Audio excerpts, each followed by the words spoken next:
والعاقبة للمتقين والصلاة والسلام على سيد الأنبياء والمرسلين وعلى آله وأصحابه الطيبين الطاهرين أما بعد فأعوذ بالله من الشيطان الرجيم بسم الله الرحمن الرحيم يا أيها الذين آمنوا اتقوا الله ولتنظر نفس ما قدمت لغد واتقوا الله إن الله خبير بما تعملون صدق الله العظيم غوث اعظم بمن سرو ساما مددے قبلہ دی مددے کعبہ ایمان مددے انتظار کرم تسک من عینی را اے خدا جو خدا بینو خدا دا مددے بگردہ بے بلا افتادہ کشتی ضعیفانو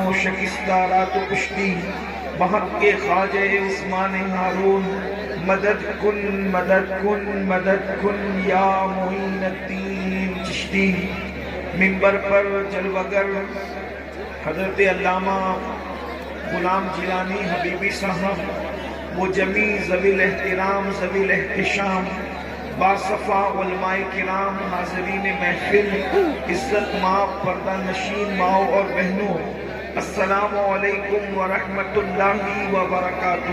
وعلیکم السلام۔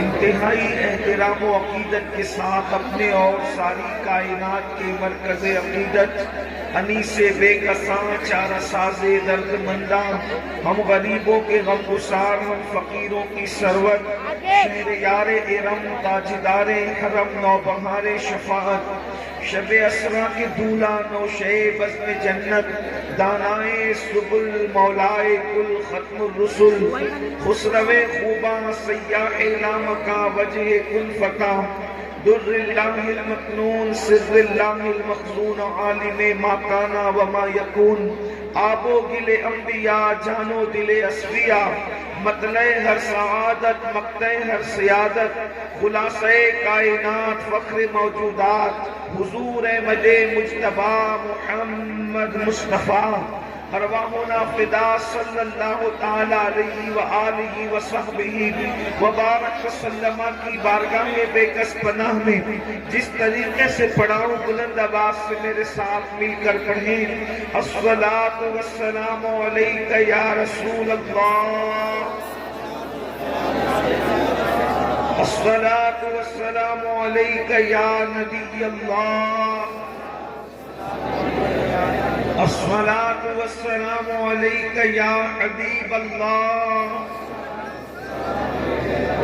وعلی آلک واصحابک یا نور اللہ صلی اللہ تعالی علیہ وسلم۔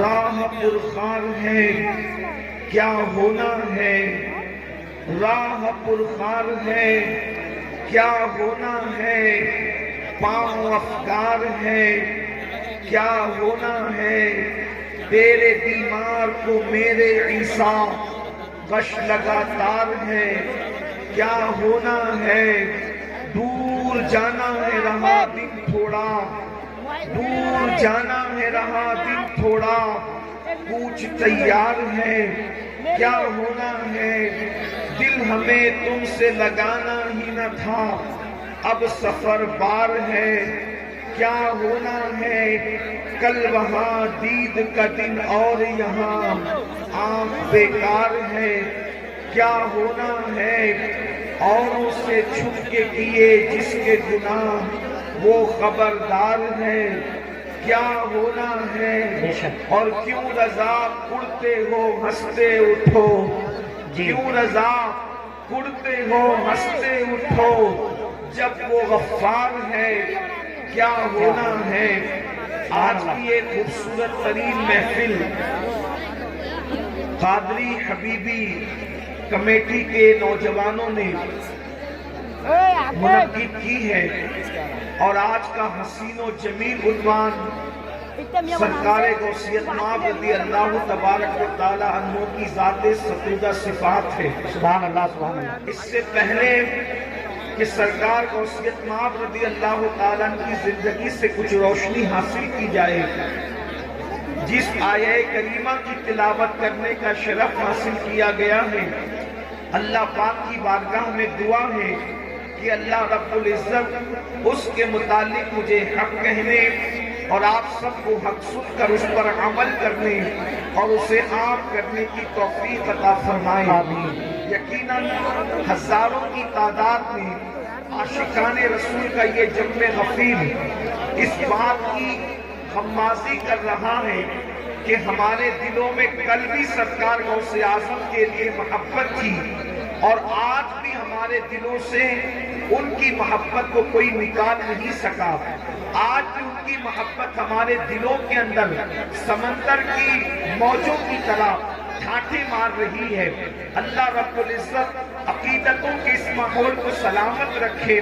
اس سے پہلے کہ سرکار غوث اعظم کی زندگی کا کچھ ذکر ہو، میں پہلے غوث پاک کی تعلیمات کے بارے میں کچھ معروضات پیش کرنے کی سعادت حاصل کرنا چاہتا ہوں، اس لیے کہ آج ہم اللہ کے حبیب صلی اللہ علیہ وآلہ وسلم کے وصال کے بعد تقریباً 14 صدیاں بیتنے کے بعد ہم اپنی زندگی کے شب و روز گزار رہے ہیں۔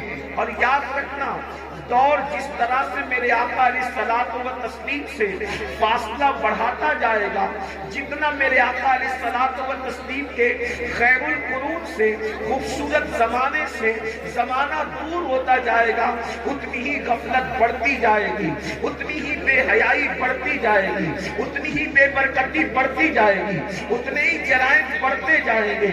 اللہ اکبر! کل تک مسلمانوں کے حالات کو دیکھیں، اب مسلمانوں کے حالات کو دیکھیں۔ کل تک مسلمانوں کے دل میں اللہ کے خوف کا معاملہ دیکھیں، اب مسلمانوں کے دلوں کے حالات کو دیکھیں۔ کل تک مسلمانوں کے دلوں میں عشق رسول کا ماحول دیکھیں، آج کے مسلمانوں کے دلوں میں عشق رسول کا ماحول دیکھیں۔ مسلمانوں یاد رکھنا، یہ ہزاروں کی بھیڑ دیکھ کر بہت خوش ہونے کی ضرورت نہیں ہے، شکر کیجئے، مگر یاد رکھیے ہندوستان کے اب بھی 50% مسلمان ایسے ہیں جنہیں صحیح طور پر 5 کلمے پڑھنے کا شعور نہیں ہے۔ یہ بہت غم کا موقع ہے، یہ بہت دکھ کا موقع ہے۔ یاد رکھنا، 2-4 جلسے کر کے ہم اپنی مسلمانیت کا حق ادا نہیں کر سکتے، ہمیں بہت کام کرنا ہوگا، ہمیں بڑی محنت کرنی ہوگی، ہمیں دین کے حوالے سے بہت بیداری پیدا کرنی ہوگی۔ اس لیے آئیے، میں نے جس آیہ کریمہ کی تلاوت کی ہے، غفلت میں ڈوبے ہوئے انسان، جرائم کے دلدل میں ڈوبے ہوئے انسان، دنیا کی موج مستیوں میں ڈوبے ہوئے انسان، میرا اللہ تجھ سے مخاطب ہو کر کے ارشاد فرماتا ہے۔ کتنا خوبصورت انداز ہے، اندازہ تو کریں، ارے مالک اللہ اکبر اپنے غلام سے جس لہجے میں چاہے بات کر سکتا ہے، لیکن آج یہ میرا اللہ اپنے بندوں سے کس انداز میں جو ہے وہ مخاطب ہوتا ہے، اندازہ تو فرمائے۔ میرے رب کا کلام ہے اور میرا اللہ اپنے محبوب کے ذریعے سے اپنے بندوں کو اپنا پیغام پہنچا رہا ہے۔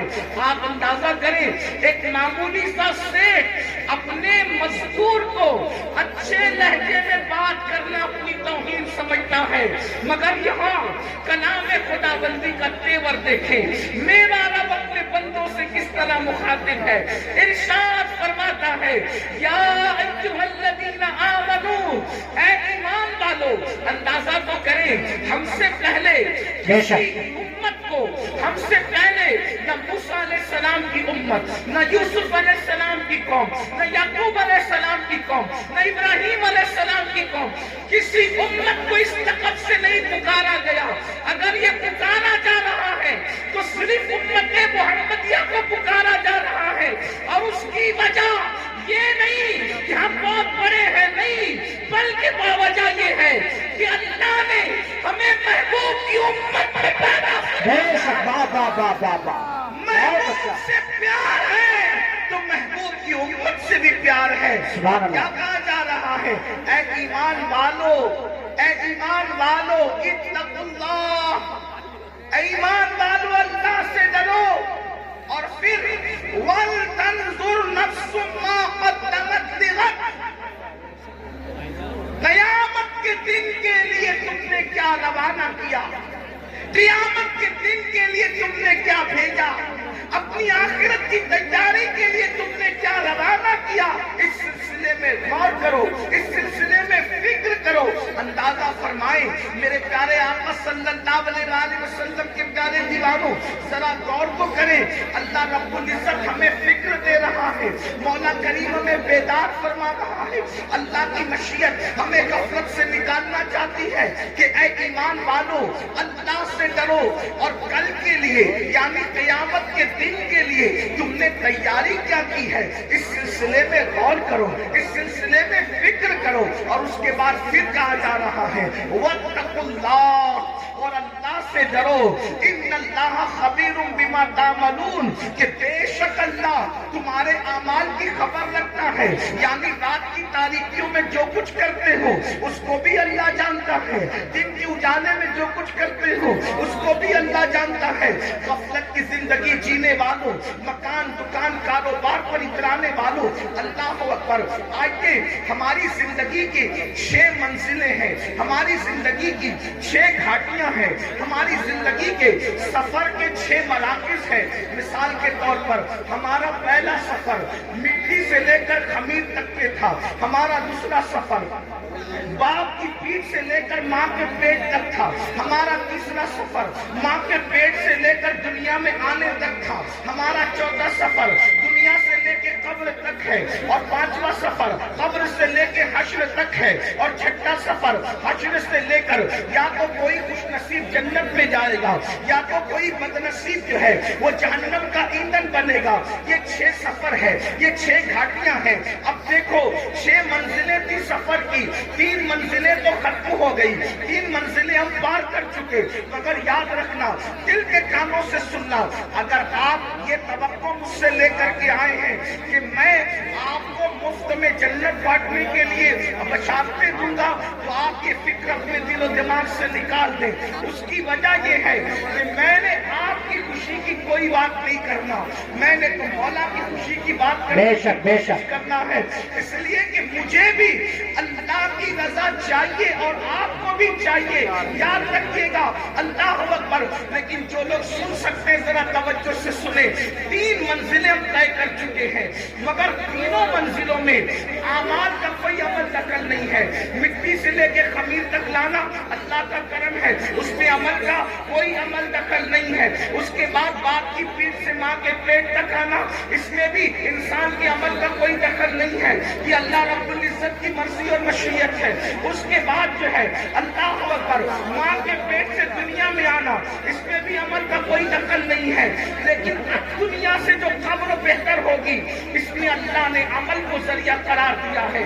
ایمان کے بعد عمل صالح، قبر اسی کی سورے گی جس کی اعمال بہتر ہوں گے، حشر اسی کا سورے گا جس کی اعمال بہتر ہوں گے، جنت میں وہی جائے گا ایمان کے بعد جو اچھا عمل کرے گا۔ اب آئیے نا، ہماری زندگی کی 3 گھاٹیاں باقی ہے، نمبر 1 قبر، نمبر 2 میدان محشر، اور نمبر 3 یا تو جنت ٹھکانا ہوگا یا پھر اس کے علاوہ۔ اللہ اکبر، اندازہ فرمائیں میرے آقا صلی اللہ علیہ وآلہ وسلم کے دیوانوں، اب مجھے بتاؤ دنیا کے اندر ہم کتنی غفلت میں زندگی گزار رہے ہیں، دنیا کے اندر کس قدر غفلت کا شکار ہے۔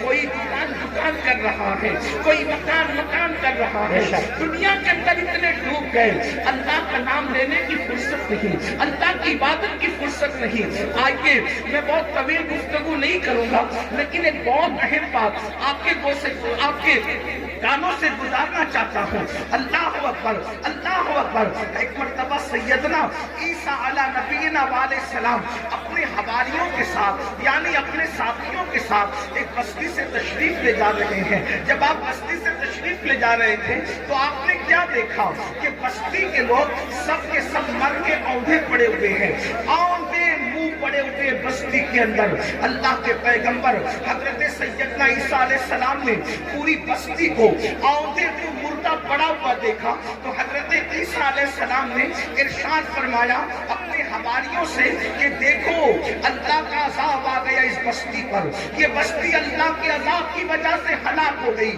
اللہ نے ان کو مار کر اونھے منہ ڈال دیا ہے، اللہ ان سے ناراض ہے۔ اس وقت حواریوں نے پوچھا اے اللہ کے مقدس نبی یہ بتائیں کہ آخر کس جرم کی وجہ سے ان پہ عذاب آیا، عذاب آنے کی وجہ کیا ہے؟ تو حضرت عیسیٰ علیہ السلام نے پوچھا مولا میرے حواری یہ جاننا چاہتے ہیں کہ ان پر عذاب کیوں آیا، عذاب آنے کی وجہ کیا تھی؟ تو اس وقت اللہ رب العزت نے وحی فرمائی عیسیٰ جب رات تاریک ہو جائے، جب رات اندھیری ہو جائے تو اس وقت رات کی تاریکی میں آپ آواز دیجئے گا، آپ آواز لگائیے گا، تب آپ کو یہ بتائیں گے کہ کس وجہ سے ان پر عذاب آیا، عذاب آنے کی وجہ کیا ہے۔ اللہ اکبر۔ جب رات تاریک ہو گئی تو حضرت سیدنا عیسیٰ علیہ نبینا علیہ السلام نے ایک آواز لگائی بستی والوں یہ بتاؤ کس وجہ سے تم عذاب میں گرفتار ہو گئے۔ اب دل کے کانوں سے سننا، ایک بندے کی جو لاشیں آنکھیں منہ پڑی ہوئی تھی، آنکھیں منہ پڑی ہوئی لاشوں میں سے ایک لاش کی آواز آئی اے اللہ کے پیغمبر عیسیٰ علیہ السلام ہم کو جو عذاب میں گرفتار کیا گیا اس کی دو وجہ تھی۔ نمبر ایک ہم دنیا کی محبت میں مبتلا تھے، ہم دنیا کی محبت میں گرفتار تھے۔ آگے کی گفتگو کرنے سے پہلے اب ذرا مجھے بتاؤ یہ جو آپ کے ذہن و دماغ میں خبط ہے کہ ہم کچھ بھی کر لیں ہم پر کوئی عذاب نہیں آئے گا، یہ بات صحیح نہیں ہے۔ اللہ اکبر۔ اس کی تفصیل یہ ہے امت محمدیہ ہونے کی وجہ سے اجتماعی عذاب اس قوم پر نہیں آئے گا، یعنی پوری قوم ہلاک نہیں ہوگی، مگر انفرادی عذاب جو جیسا کرے گا ویسا اس کو بھرنا پڑے گا۔ قرآن کہتا ہے وَمَا أَصَابَكُم مِّن مُّصِيبَةٍ فَبِمَا كَسَبَتْ أَيْدِيكُمْ، کہ تم پر جو بھی مصیبت آتی ہے وہ تمہارے عمل کی وجہ سے آتی ہے۔ بارہا صوفیہ کا یہ قول دہرایا جاتا ہے جو تمہیں ٹھوکر لگتی ہے وہ تمہارے گناہ کی وجہ سے لگتی ہے۔ اللہ اکبر۔ جو محفل سے روشنی جاتی ہے وہ بھی ہمارے گناہ کی وجہ سے جاتی ہے، جو ہمارے چراغ بجھتے ہیں وہ بھی ہمارے گناہ کی وجہ سے بجھتے ہیں۔ اللہ اکبر۔ آج مجھے بتاؤ کتنے مسلمان ہیں جو سکون کی سانس لے رہے ہیں، ہر جگہ طوفان ہے، ہر جگہ گھر جہنم قدا بنا ہوا ہے۔ کوئی کہتا ہے مولانا بچی کو رشتے اچھے نہیں آتے، بستر پہ کروٹیں بدل رہے ہیں، بیٹیوں کے لیے تڑپ رہے ہیں، سسکیاں لے رہے ہیں۔ میں پوچھنا چاہتا ہوں مسلمانوں مجھے بتاؤ بیٹیوں کو اچھے رشتے کیوں نہیں آتے؟ ایسا کہ اللہ نے ان کا جوڑا پیدا نہیں کیا، پیدا کیا ہے۔ بہنیں اور آپ بھی سن لیں، جو اللہ درخت کے پتوں کو بے جوڑ پیدا نہ کرے، جو اللہ چوٹیوں کو بغیر جوڑے کے پیدا نہ کرے، جو اللہ پھول اور پھلوں کو بے جوڑ پیدا نہ کرے، جو اللہ سر کے بالوں کو بے جوڑ پیدا نہ کرے، جو اللہ ستاروں کی انجمن کو بے جوڑ پیدا نہ کرے، جو اللہ سمندر کے قطروں کو بے جوڑ پیدا نہ کرے، وہ تمہاری بیٹی اور بیٹے کو بے جوڑ کیسے پیدا کرے گا؟ لیکن یہ رشتے کیوں تھمے ہوئے ہیں؟ کہاں کسی نے باندھ دیا ہے۔ میں کہتا ہوں یاد رکھنا میٹر کچھ بھی ہو میری نظر تمہاری گفتگو پر نہیں، ہم تو مصطفیٰ جان رحمت کے غلام ہیں، حضور کی بات پر توجہ کریں گے، اللہ کی بات پر توجہ کریں گے۔ یاد رکھنا کسی نے باندھا ہو نہ باندھا ہو، کسی نے رکاوٹ پیدا کی ہو یا نہ کی ہو، قرآن کہتا ہے وَمَا أَصَابَكُم مِّن مُّصِيبَةٍ فَبِمَا كَسَبَتْ أَيْدِيكُمْ، کہ تم پر جو بھی مصیبت آتی ہے اللہ اکبر تمہارے کرتوت کی وجہ سے۔ سیدنا فاروق اعظم فرماتے ہیں جب تم گناہ کرتے ہو تو قبر انور میں رسول اللہ کو رنجیدہ کرتے ہو۔ جو قوم اپنے نبی کو قبر انور میں اذیت پہنچائے وہ قوم بستر پر سکون کی سانس کیسے لے سکتی ہے؟ تم خدا کے محبوب کو بے قرار کرتے ہو پھر اللہ تمہیں بے قرار کرتے ہے۔ نیند کی گولیاں کھا کر بھی تمہیں چین کی نیند نہیں، اس لیے کہ تم نے گنبد خضرا میں خدا کے محبوب کو بے چین کیا، حضور کو بے قرار کیا۔ اللہ اکبر۔ کون سا گناہ نہیں کرتے؟ آج کہتا ہوں میں بستر پر تڑپتا ہوں، کیوں؟ ہمارے کرتوت غور کرتے ہیں۔ اپنے اعمال کا احتساب کرو۔ آج تو ہر آدمی اپنے آپ کو ولی سے کم سمجھنے کو تیار نہیں ہے جی اگر اللہ کا انعام ہو تو سمجھتے کہ ہمارے اعمال کی وجہ سے بندے اپنے اعمال کی اوقات اور حیثیت کیا ہے۔ جس قوم کو وضو اور غسل کا طریقہ یاد نہ ہو اس کے اعمال کی حیثیت کیا ہے۔ جی یہ تو اللہ کا کرم ہے، یہ تو اللہ کا احسان ہے کہ اس نے تمہارے بھی اور ہمارے بھی عیبوں پہ پردے ڈال رکھے ہیں۔ بے شک سچی بات تو ایمان لگتی اگر وہ تمہارے اور میرے عیبوں پہ پردے نہ ڈالتا، لیکن اللہ والوں کی بات نہیں کر رہا ہوں، تمہاری اور میری کر رہا ہوں۔ اگر وہ آپ کے اور میرے عیبوں پہ پردے نہ ڈالتا تو نہ آپ یہاں بیٹھنے کے قابل ہوتے نہ میں یہاں بیٹھنے کے قابل۔ اس کا کتنا بڑا احسان ہے۔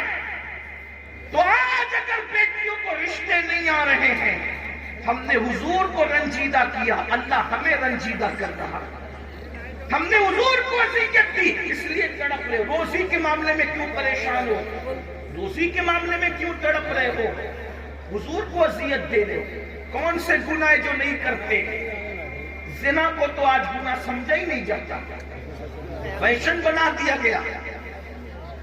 زنا کو عشق کا نام دے دیا گیا، زنا کو محبت کا نام دے دیا گیا، لیکن اللہ ان کانوں تک کی آواز پہنچائے۔ اگر حدیث میں یہ بات نہ آتی تو شاید میں کہنے کی ہمت نہیں کرتا کہ پوری امت کو جتنا عذاب دیا جائے گا، جی پوری امت کو جتنا عذاب دیا جائے گا اس کا نصف عذاب شادی شدہ زانیوں کو دیا جائے گا۔ یعنی پوری امت کو جتنا عذاب اس امت کے برابر آدھا عذاب، یعنی سب کو الگ الگ جو عذاب ہوگا ان سب کا عذاب اگر جمع کیا جائے تو جیسے ایک صرف سمجھانے کے لیے مثال کے طور پہ 100 روپے 10 لوگوں کو دے دیا گیا، تو اب 10 لوگوں کے 100 روپے کو جمع کریں تو کتنا ہو گیا؟ 1000۔ اب 1000 کا نصف اگر کسی کو دیا جائے تو کتنا بڑا ہے؟ اللہ اکبر۔ بلا تمثیل صرف سمجھانے کے لیے زانیوں کو جو شادی شدہ ہو کر زنا کرتے تھے پوری امت کا نصف عذاب ان شادی شدہ زانیوں کو دیا جائے گا۔ اللہ غور کریں، ایک گناہ کی سزا اگر اللہ کسی انسان کے ایک گناہ کی سزا دنیا کے تمام انسانوں پہ ڈال دے تو دنیا کے سارے انسان مل کر بھی ایک انسان کے گناہ کی سزا کو برداشت نہیں کر سکتے۔ امت کا نصف عذاب جن لوگوں کے وجود پہ ڈالا جائے گا ان کی حالت کیا ہوگی؟ اللہ اکبر۔ وہ جہنم جس میں پہاڑ بھی پگھل جائیں گے، اس کی آگ کو جس میں پہاڑ پگھل جائیں گے، وہ آگ جہنمیوں کے زنا کے اعضاء پر دہکائی جائے گی، ان کی شرم کی جگہ پہ دہکائی جائے گی۔ ذرا سوچے تو صحیح، 2-3 منٹ کی لذت، 2-3 منٹ کی لذت، 2-3 منٹ کا عیش، چند لمحوں کی لذت، اللہ اکبر، اور پھر ہمیشہ کی ذلت۔ اور میری قوم کے جوانوں کو فیشن کے نام پر اسی طرف ڈالا جا رہا ہے، اسی طرف جب ڈھالا جا رہا ہے۔ کل کا جوان زنا کے نام سے بھی کانپتا تھا۔ میں جانتا ہوں اپنے بچپنے کی وہ داستانیں کہ نوجوان لوگ کہتے تھے ہم ساری شرارتیں کر سکتے ہیں لیکن زنا کی طرف جانے کی ہمت نہ ہوئی۔ یہ ہمارے بچپن تک جوانوں کی باتیں ہم نے سنی تھی، ہر مستی کریں گے، ہر شرارت کریں گے لیکن بدی کی طرف نہیں جائیں گے۔ مگر افسوس آج ہم کتنا دکھی دن دیکھ رہے ہیں، کتنے کرب سے گزر رہے ہیں، کتنی اذیت سے گزر رہے ہیں۔ کون سی حکومتیں آئی، کون سی چلی گئی، اس پر ہمیں اتنا دکھ نہیں ہے۔